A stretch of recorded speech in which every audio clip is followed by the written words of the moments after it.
In this video, I'm going to show you how you can view your in-game KD ratio and weapon stats here in Call of Duty Black Ops 7. This is super simple to do. But before we do dive into this guide, make sure to like the video and subscribe to the channel with all notifications on. It really does help the channel and lets us know that you want more content like this.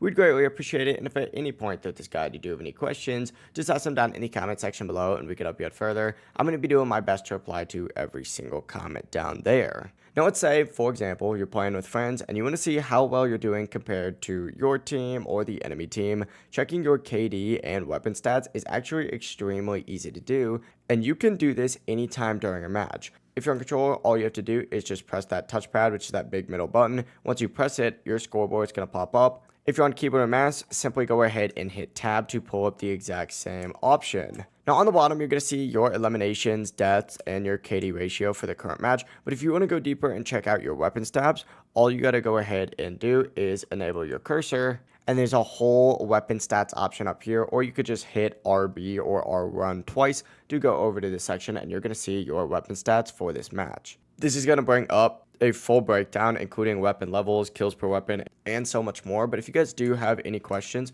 just ask them down in the comment section below, and we can help you out further. That pretty much wraps it up. Before you leave this video, make sure to like the video and subscribe to the channel with all notifications on. It really does help the channel and lets us know that you want more content like this. We'd greatly appreciate it. And if at any point throughout this guide you do have any questions, just ask them down in the comment section below and we can help you out further. I'm going to be doing my best to reply to every single comment down there. Have a great rest of your day though. Peace.